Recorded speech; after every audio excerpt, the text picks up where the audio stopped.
This video contains spoilers on the Amazon Prime original series The Boys, up through and including episode 5 of season 2. Viewers, please be warned, the spoilers are about to begin.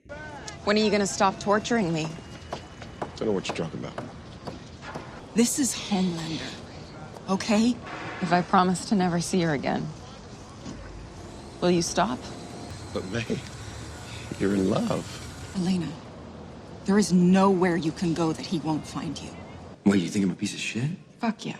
The point is, I can help you, if you help me. With Homelander continuing to torment poor Queen Maeve, she's now hell-bent on taking him out, primarily to protect Elena, but also perhaps because of the embarrassment and mental anguish she has presumably long suffered at his hands. The interesting thing here is that she actually thought it was a good idea to seek out an alliance with the Deep. Holy shit. While Vought is exploiting Queen Maeve and parading her around as their poster girl lesbian hero, the Deep is undergoing an image makeover of his own. Now married to Cassandra, not his top choice, the Deep once again seems destined to fail. One way or another, it seems inevitable that it's only a matter of time before the Deep does something stupid that will destroy his new image. The question here is whether he will work his way back into the Seven before this happens. The quid pro quo offer from Maeve doesn't seem very promising here either. I have to believe there is more to Maeve's plan than this. Seems to me she has better options in A-Train, who's already unhappy with Homelander, but her more obvious choice of an ally should be Starlight, shouldn't it? After all, these two bonded near the end of season 1 when Starlight appeared to be on the brink of being mentally broken. But that budding alliance and friendship seemed to stall out here in season 2, which is odd. I'm expecting that will soon be remedied, and that Starlight will ultimately prove to be the one Maeve can reliably depend on. I'm also assuming that Maeve will rue the day she ever sought aid from an incompetent like the Deep. But who knows? Maybe an alliance between Maeve, the Deep, Starlight, and possibly A-Train? Perhaps that may come into play yet, especially with the new unholy alliance between Homelander and Stormfront. The real wild card in all of this is Black Noir. What was possibly the most interesting reveal in this episode was the fact that Noir was doing the bidding of Mr. Edgar, which begs the question, where does Noir's true allegiance land? He's always acted loyal to Homelander, and he seemed a little broken up when news broke about Compound V. It's possible that Noir is just a soldier adhering to the orders of his Vought superiors, but it's feeling like his role in the greater story is on the rise. Meanwhile, Butcher is acting like a bit of a bitch. I used to think that you and Becca would grow old together. Bloody stupid. Turns out she don't. Woe is me, poor Butcher. Bullocks. Butcher has always been a scumbag and he continues to be a scumbag. Fortunately for him, Huey and MM are inexplicably loyal to him, and with Black Noir on the prowl, these two effectively save Butcher, not from Noir, but rather from Butcher himself. The thing of it is, Becca was right when she called Butcher out. She knew he viewed her son as a freak, and it took very little effort from her to trigger his true feelings. Ergo, in his mind, Butcher thinks he's doing what's best for Becca. But in truth, Butcher doesn't care about what's important to her. Butcher merely cares about what's important to Butcher. This has been true from the moment he first manipulated and corrupted Huey. And it is still true now with the woe is me bullshit after he was rejected by Becca.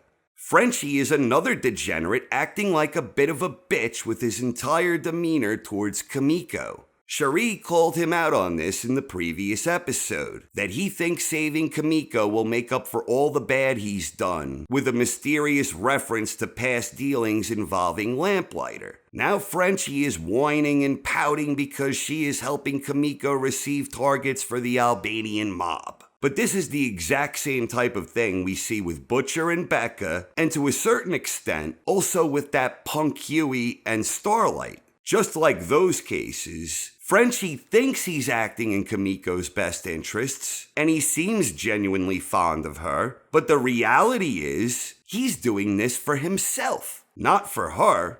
Homelander is another scumbag acting like a bit of a bitch. In fact, Homelander is the king of the bitches, and he's been pouting like a spoiled brat all season long. Homelander's bitchiness boils down to two main fronts, both dealing with Stillwell.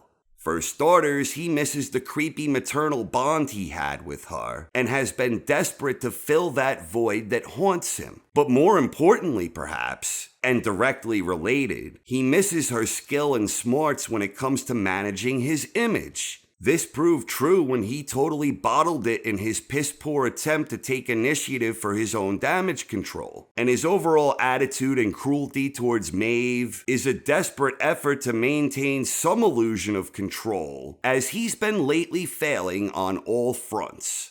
Enter Stormfront. After initially resisting her condescending efforts to help him, Homelander takes her up on her offer to help, and this pays immediate dividends for his reputation and his polling numbers. Stormfront is filling both voids that took form after Homelander destroyed Stillwell in an act of defiance. Stormfront is crafty. She is playing Homelander like a fiddle, and on some level he's probably aware of this, but he doesn't care, because in Stormfront he has found someone who can provide him with that creepy maternal love he desires, and he also has a new manager who is able to help him with maintaining a positive image. Plus, Stormfront is far more flexible and durable than Stillwell. You would think Homelander would be mighty suspicious of Stormfront, especially that she was a plant of Mr. Edgar. But he's just happy that his numbers are on the rise, and that his reputation is somewhat restored after the recent setback. But Stormfront seems to have awfully big aspirations here. So the main question is, how far can she ultimately manipulate Homelander? Especially since her manipulation is likely intended to undermine his status and authority in the long run. My best guess is that she's at least 2 or 3 steps ahead of him, and that she has the craft and wits to wrap him around her finger to do her bidding. It's important to remember that Stillwell also underestimated Homelander on this front, so it's possible Stormfront is making the same mistake here, which all circles back to the building tensions among all members of the Seven, save Black Noir. Maeve wants to take Homelander out. A-Train is perturbed he's being strong-armed by the corporate giant. The Deep wants back into the Seven. Starlight fears for her life, primarily from Homelander, but possibly on multiple fronts. If it all boils down to an alliance between Maeve, A-Train, the Deep, and Starlight on one side, and Stormfront and Homelander on the other, with Noir being the wild card, I tend to believe that Stormfront would leverage such a situation to her advantage. Stormfront just appears sharper than the rest of these egomaniacs, which is another problem here. This is a dirty business with big egos and a lot of self-serving quid pro quo. So I doubt that guys like A-Train and especially the Deep can prove to be reliable allies. Again, this means that Maeve's one true potential ally remains Starlight. But strangely enough, Maeve hasn't turned to Starlight at this time. And if A-Train and the Deep are undependable on one side, I can't imagine that Homelander and Stormfront can much rely on each other either. And if Black Noir's loyalty ultimately stands with Mr. Edgar rather than Homelander, well, Homelander might find himself in another bind as well. So none of these alliances will likely have any stability beyond the extreme short term and a multitude of self-serving interests. The only two who seem dependably decent among the Seven are Maeve and Starlight, although in fairness, Black Noir may have them both beat here. It's just difficult to tell with him because he remains such an enigma. In conclusion, now that we're more than halfway through this second season, I'm extremely fired up to see how things play out. In the first season, Homelander was the main point of intrigue, and he still remains the driving force of the story. But there are a lot of interesting dynamics at play here that, in my opinion, add a deeper intrigue to the bigger picture and where things might be headed. What I find myself most wondering is what's the end game for Mr. Edgar, and what aces is he hiding up his sleeves? So what did you think of episode 5 of The Boys Season 2? Please share your thoughts in the comments section. Thanks for watching, everyone. I hope you enjoyed, and have a wonderful night. Don't make me move you. You can move him. Good luck with me. Kind of man who calls out injustice when he sees it. Hey, dude. That's not cool. You schedule a press conference, and I'll clean it up myself. Well, Mr. Edgar, there's a way to handle it. I do not need your fucking help. Sure, you seem to be doing so well on your own. You would know that freedom comes at a price. You don't speak for us! We're gonna take that motherfucker down. What, you think I'm a piece of shit? Fuck yeah.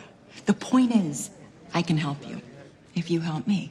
When you see it on your uncle's Facebook page, then you know it's working. I owe you. Well, what are you ever gonna do to repay me? Here's my first and final offer. That information never sees the light of day. And I'll call off Black Noir. You got yourself a deal. Do it. You know you want to. I'll cut you in half. Come on.